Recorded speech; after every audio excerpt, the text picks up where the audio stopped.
Hello, I'm John Rhodes and thank you for tuning in. In this video presentation, we're going to be looking at a typical referred case where the referring practitioner has had difficulty locating all the root canals. In this case, it's a maxillary molar and 3 attempts were made. Not all the canals were located, including that elusive MB2. I'll show you how I assessed the case from the radiograph and how I then went on to treat the tooth, locate those canals, clean and shape them, and then obturate them. Hope you enjoy it.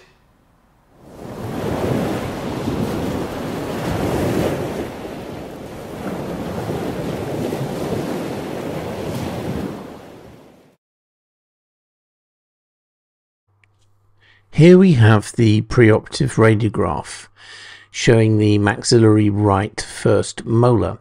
You can see where the previous attempt has been made to root fill the tooth, and there's dressing material deep in the pulp chamber and across the pulp floor. The root canals all appear to be sclerosed on the radiograph, and the MB root is moderately curved in this image. Obviously there are going to be additional curvatures that are not visible on a radiograph. These technical difficulties will need to be overcome during instrumentation. The apex of the palatal root is not visible, and ideally we'd like at least 2 millimeters of bone around the root apex to be visible. In this case, I exposed a second radiograph with the film rotated at 90 degrees. With the film rotated, I was able to see the entire length of the palatal root, and in fact this was extremely long at 27 millimeters. I've isolated the tooth with rubber dam, and here you can see the practitioner's temporary restoration.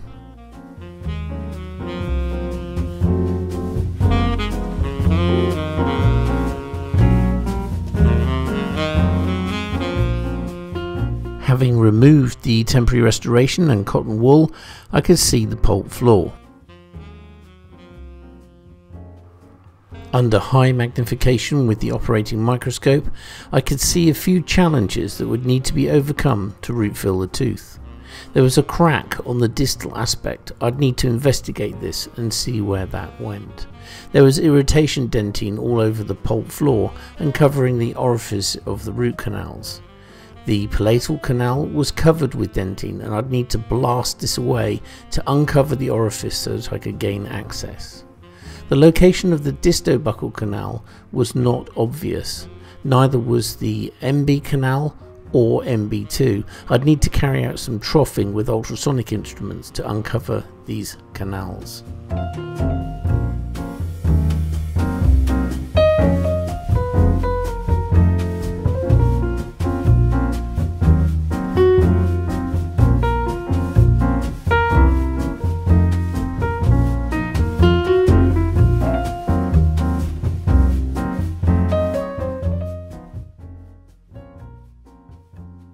A large tungsten carbide LN burr is being used to remove caries and investigate the crack that was visible on the distal wall.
StarTex 3 ultrasonic tip run in a Pison ultrasonic unit with water spray is being used to remove calcification from the pulp floor and uncover the orifices of the root canals.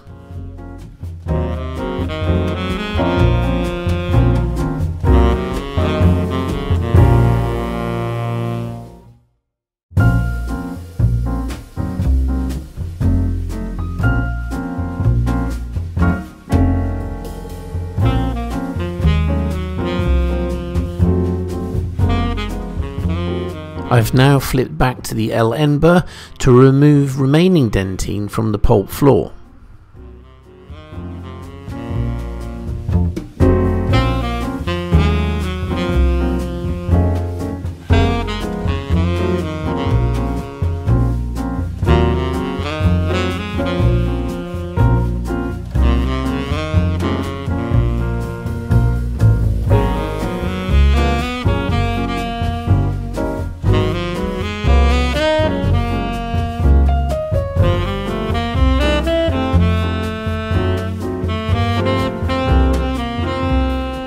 After rinsing with 3% sodium hypochlorite, you can start to see the definition between the pulp floor, the walls of the pulp chamber, and the location of the orifices of the root canals. More ultrasonics with the StarTex 3 tip to uncover the orifice of the DB canal in this case.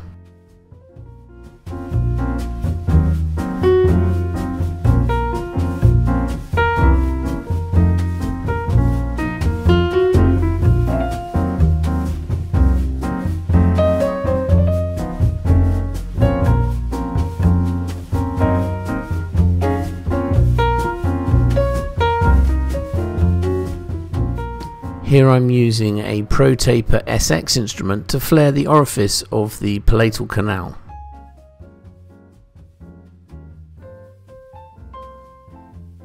Back to the ultrasonic tip, I'm now troughing along an isthmus from the MB1 to try and locate the orifice of the MB2.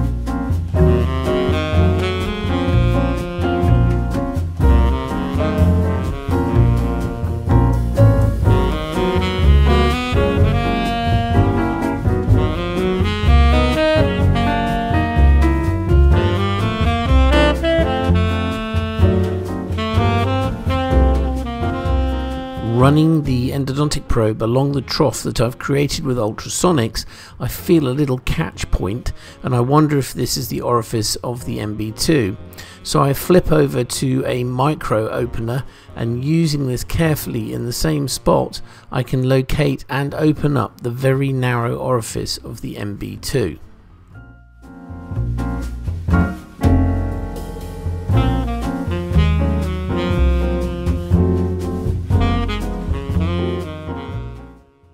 I can now use the ProTaper SX instrument to flare the orifice of the MB2 canal.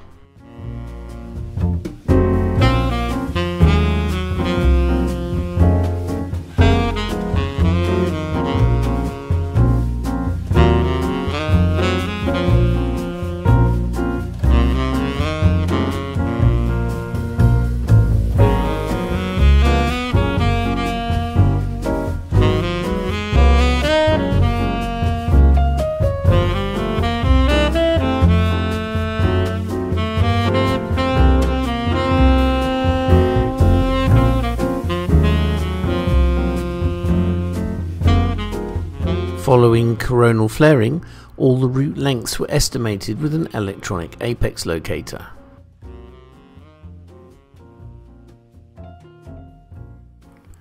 I then used a standard preparation technique to rapidly taper all the root canals to their full working length. In this case I'm using a reciprocating instrument, the Wave 1 Gold. I'm using 2 or 3 passes to completely taper the root canal.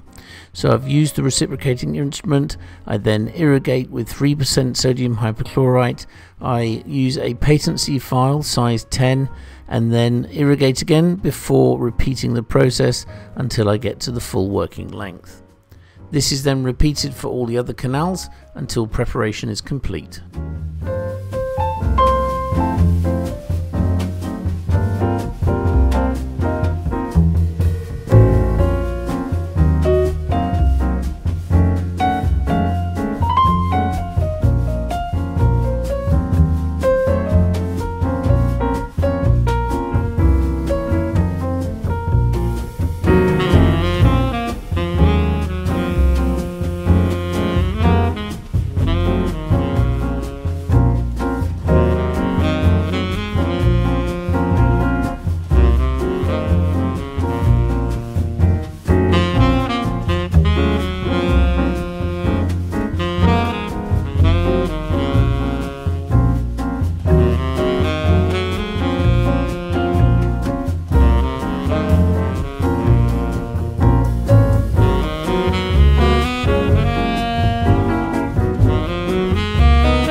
Here I'm irrigating again with 3% sodium hypochlorite, and during this process I see a little bleed from the palatal canal.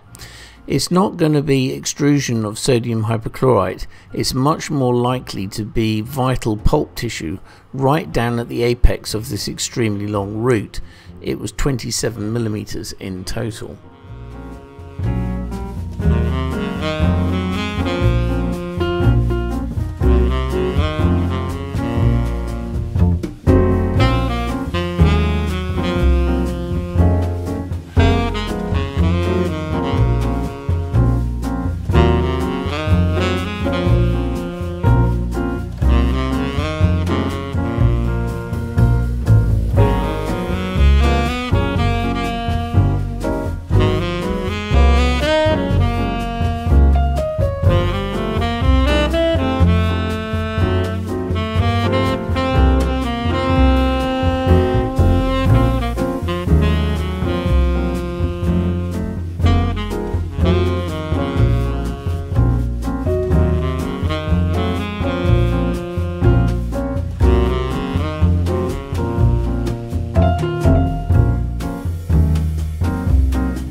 Here I'm irrigating with 3% sodium hypochlorite using a safe-ended endodontic needle. You can see that there is confluence between the MB1 and MB2.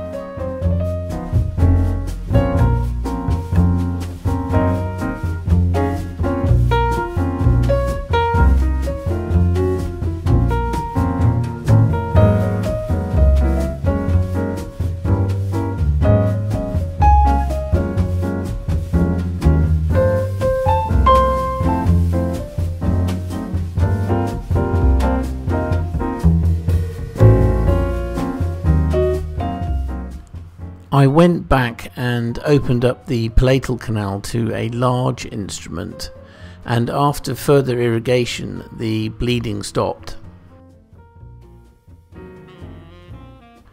During the irrigation phase I agitated the sodium hypochlorite solution with an endoactivator.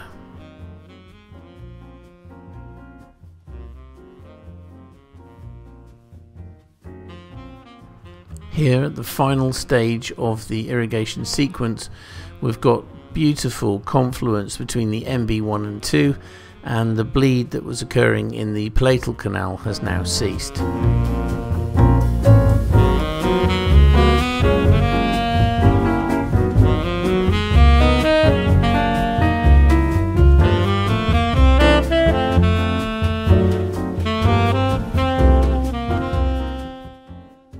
The canals are all dried with sterile paper points and then obturated, in this case with a vertically compacted gutta-perca technique.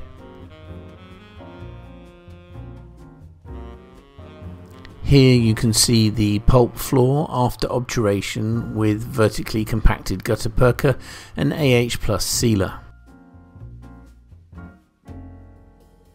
The tooth was restored with the simple composite restoration using flowable composite across the pulp floor and then built up with a light cured composite occlusally.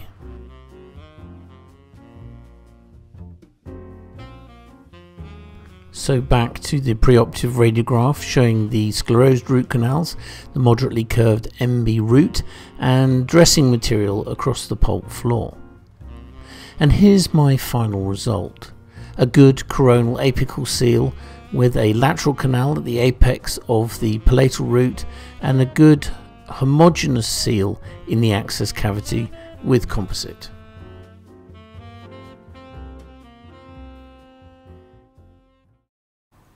Well, I do hope you enjoyed that presentation. Stay tuned because there's many more cases in the pipeline.